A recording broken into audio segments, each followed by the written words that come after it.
Picture this. You've saved for months, maybe even years. You finally book that cruise you've been dreaming about. You walk up the gangway, luggage in hand, heart pounding with excitement. And within 48 hours, you wish you'd never stepped foot on that ship.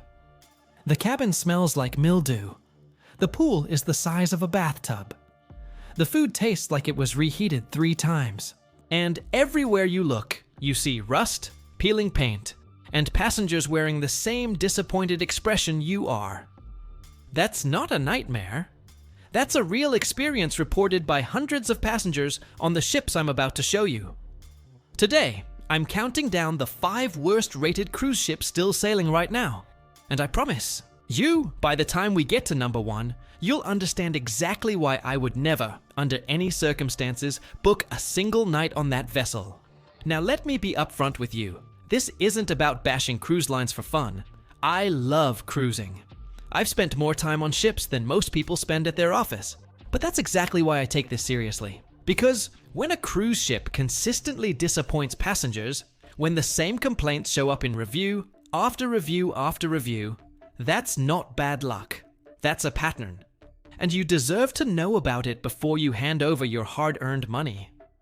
I've gone through thousands of verified passenger reviews, cross-referenced ratings across multiple travel platforms, looked at inspection reports, and spoken with people who've actually sailed on these ships recently. Not 5 years ago. Recently. So everything you're about to hear reflects the current state of these vessels. Here's how this works. We're starting at number 5, which is bad, and working our way down to number 1, which is, honestly, I still can't believe this ship is allowed to sell tickets. Let's get into it. Some cruise ships aged like fine wine. This one aged like milk left on a pool deck in the Caribbean sun. The Carnival Ecstasy launched back in 1991. Let that sink in for a second.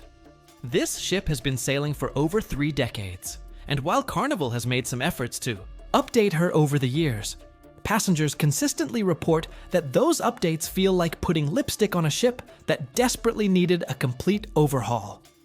Here's the thing. Age alone doesn't make a ship bad. Some older vessels are beautifully maintained and have a charm that newer megaships can't replicate. But Ecstasy isn't one of them. Passenger reviews describe outdated decor that feels stuck in the early 90s, stained carpeting in hallways, and cabins so small that 2 adults can barely move around each other without doing an awkward shuffle. One couple, let's call them Mark and Linda, booked a 4-night Bahamas cruise on the Ecstasy, expecting a budget-friendly getaway. What they got was a cabin with a persistent, musty smell that housekeeping couldn't eliminate, a bathroom with visible rust around the fixtures, and entertainment that felt like it hadn't been refreshed since the ship's maiden voyage. Mark told a review site, and I'm paraphrasing here, that it felt like staying in a hotel that should have been condemned 5 years ago. Now, in fairness, Carnival has actually retired several of their older fantasy-class ships in recent years. But the passenger experience data from the Ecstasy's final operating years was consistently among the lowest in the Carnival fleet. If you're looking at any cruise line and you see a ship that's been sailing for 25+ years with limited refurbishment, that's your first red flag. When you read through hundreds of verified reviews for ships like this, a pattern emerges that the brochure photos will never show you. The number 1 complaint across poorly rated ships isn't the food. It's not even the cabins. It's the feeling of being deceived. Passengers book based on glossy marketing photos and carefully angled promotional shots. And then, reality hits the moment they step aboard. For the Ecstasy specifically, recurring complaints included buffet food that was lukewarm and repetitive, pool areas so overcrowded that finding a chair required waking up at sunrise, and a general sense that the ship was operating on the bare minimum. Staff were frequently praised. And I want to be clear about that because crew members on struggling ships often work twice as hard with half the resources. But even the best crew in the world can't fix a ship that's past its prime. Industry surveys suggest that passenger satisfaction drops by roughly 12 to 15% on ships older than 20 years that haven't undergone a major dry dock refurbishment. That's not a small number. That's the difference between a vacation you remember fondly and one you'd rather forget. This ship looks stunning in the marketing material, and that's exactly where the good experience ends. MSC Armonia is what I call a bait-and-switch ship. Not because the cruise line is intentionally misleading you, but because the gap between what you expect and what you get is so wide, it feels like deception. The Armonia was originally built in 2001 and then lengthened in 2014, which is a process where they literally cut the ship in half and add a new section in the middle.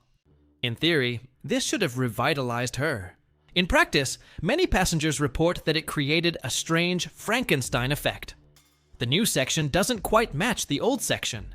The layout feels disjointed, and you can almost feel the seam between old and new as you walk through. But here's what really lands this ship on the list. MSC markets the Armonia for Caribbean and Bahamas itineraries out of Miami, competing directly with newer, flashier ships from Royal Caribbean, Carnival, and Norwegian. So passengers arrive expecting a modern cruise experience and instead find themselves on a ship that feels a full generation behind the competition. A family of 4, I'll call them the Garcias, booked the Armonia for a week-long Caribbean cruise because the price was unbeatable. And the price was unbeatable for a reason. They described the kids' club as underwhelming compared to what they'd seen advertised, the dining room food as bland and inconsistent, and the entertainment as significantly below what other cruise lines offer at the same price point. Their biggest frustration? The ship felt half empty in public areas, but somehow overcrowded at the buffet, as if the flow of the ship's layout just didn't work. Passengers boarding ships like this discover that the affordable price tag is just the opening act of a very expensive show. And this is a critical point I want you to understand, because it applies to several ships on this list. The base fare might be $200, maybe $300 less than competitors. But once you're on board, the drink packages cost more than you'd expect. The Wi-Fi is painfully slow unless you upgrade. The specialty dining, which you almost need because the included food is mediocre, adds up fast. Excursions booked through the ship are pricier. Even the spa charges feel inflated.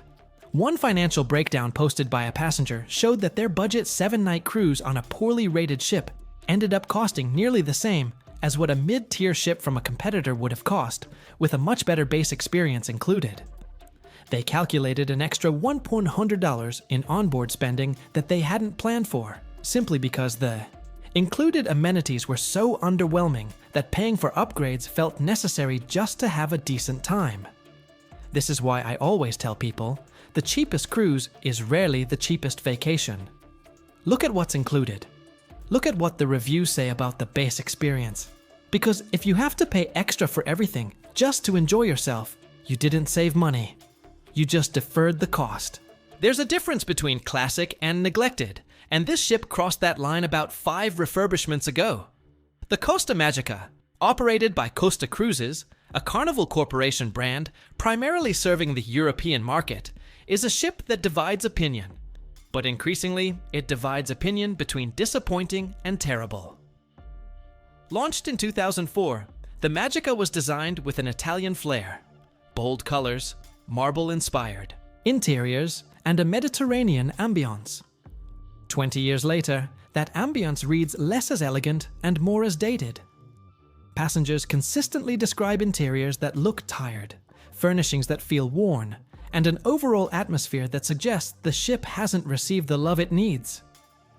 What lands Magica at number 3 specifically is the consistency of the complaints. The maritime industry is regulated by international bodies. Ships undergo regular inspections, and safety protocols are extensive. I'm not here to scare anyone away from cruising, but, and this is a significant but, there is a measurable difference between meets minimum safety standards and well-maintained. Ships that consistently receive lower ratings also tend to have more reported maintenance issues, not catastrophic ones, but the kind that affect your daily experience. Elevators out of service, plumbing problems in certain cabin blocks, air conditioning that works inconsistently, pool areas closed for repairs during the sailing. CDC vessel sanitation inspection scores are publicly available. And while most major cruise ships score well above the passing threshold of 86 out of 100, there have been instances where ships on our list have scored lower than their fleet averages. A score in the high 80s or low 90s might technically pass, but when the fleet average is 95 or above, that gap tells you something about the level of attention that ship is receiving. This is public data. You can look it up before you book, and I strongly recommend that you do. Out of every cruise ship operating today, this is the one I would personally refuse to book. And once you hear why, I think you'll understand my position completely. The Costa Fortuna was launched in 2003 and has been sailing for over 2 decades with what passengers describe as minimal meaningful updates. But the issue isn't just age. Plenty of ships from the early 2000s have been refurbished into beautiful, modern vessels. The issue with the Fortuna is what appears to be a systematic lack of investment combined with an ongoing effort to sell it as something it isn't. Review after review describes the same problems. Cabins with outdated fixtures and worn furniture, bathrooms where the grout has discolored, and the shower pressure is barely functional. Public areas that feel grimy even when they've just been cleaned because the surfaces themselves are so degraded that no amount of cleaning can make them look fresh. Dining experiences where the menu sounds appealing, but the execution is consistently below expectations. One passenger, a retired woman named Helen, who had been on 14 previous cruises, said the Fortuna was the first cruise where she genuinely considered getting off at a port and flying home. She described the pool deck as overcrowded and poorly maintained, the evening shows as embarrassingly low budget, and the overall atmosphere as depressing. That word came up in review after review. Not disappointing, not underwhelming, depressing. And here's what really pushes Fortuna to the #1 spot. The complaints aren't new. These same issues have been reported for years, which means this isn't a ship going through a temporary rough patch.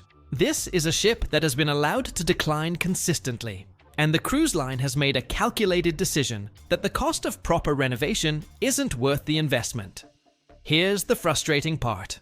The Fortuna fills cabins on virtually every sailing, and there's a very calculated reason for that: price. The Fortuna is consistently one of the cheapest options available for European and Mediterranean itineraries.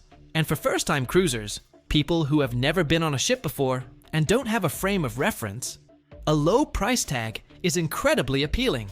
They don't know what a well-maintained ship feels like. They don't know what good cruise dining tastes like. They have nothing to compare it to. And that's what makes this situation so frustrating. These ships aren't just delivering a bad product. They're potentially turning first-time cruisers away from cruising entirely. Industry data suggests that passengers who have a negative first cruise experience are 60% less likely to book a second cruise with any line. So, that one bad sailing on a poorly maintained ship doesn't just cost that passenger a vacation, it costs the entire cruise industry a potential lifelong customer. The cruise lines operating these ships know the math. They know that filling a cheap, under-maintained ship with first-timers who don't know better is profitable in the short term. And they're betting that the passengers who do come back will upgrade to a better ship next time anyway. It's a calculated gamble, and the person holding the losing hand is always the passenger who didn't do their research. Don't be that passenger. Now that you've seen the worst, let me give you something genuinely useful: a 5-minute research checklist that will keep you off any poorly rated ship every single time. First, check the ship's average rating on at least 2 independent review platforms. Not the cruise line's own website. Independent platforms where verified passengers leave honest feedback. If the ship is below 4 stars on multiple sites, that's a red flag worth investigating further. Second, read the most recent reviews. Not the overall score, the recent ones. Ships can improve or decline rapidly, and a review from 3 years ago might not reflect today's reality. Look at reviews from the last 6 months specifically. Third, look up the ship's age and last major refurbishment date. If a ship is older than 15 years and hasn't had a significant dry dock renovation in the last 5, proceed with extreme caution. Fourth, check the CDC Vessel Sanitation Program scores. This takes 30 seconds. The data is publicly available online. Any score below 90 deserves further investigation, and any score below 86 is a failing grade. Fifth, and this is the one most people skip, Compare the ship to other ships on the same itinerary. Don't just ask, is this ship good enough? Ask, is this ship the best option for this route at this price point? Because often, for just $50 to $100 more, you could be on a significantly better vessel, sailing the exact same ports. So there you have it, the 5 worst-rated cruise ships still sailing, and exactly why each one ended up on this list. From aging ships running on fumes to repositioned vessels that lost their identity, every one of these ships shares something in common. A gap between what's promised and what's delivered that passengers are tired of accepting. Here's what I want you to take away from this. You now know the red flags: outdated ships with no recent renovation, prices that seem too good to be true, review scores that consistently fall below the fleet average, and hidden costs that turn a budget cruise into an expensive disappointment. You're not going into your next booking blind. You have the tools to research, compare, and choose wisely. And honestly, that puts you ahead of about 70% of cruisers who book based on price alone and hope for the best. You're not hoping anymore, you're making informed decisions. That's the difference between a passenger and a smart cruiser. If this helped you avoid a potential disaster, do me a favor, hit that subscribe button. I put out new cruise content regularly, breaking down the ships, the deals, the secrets, and the mistakes so you can cruise smarter every single time. Drop a comment below and tell me, have you ever sailed on a ship that should have made this list? I want to hear your stories. And if you're wondering which ships actually deserve your money, stay tuned. Because the best rated cruise ships video is coming soon. And trust me, it's going to be a much more exciting conversation. Until next time, cruise smart, and I'll see you in the next one.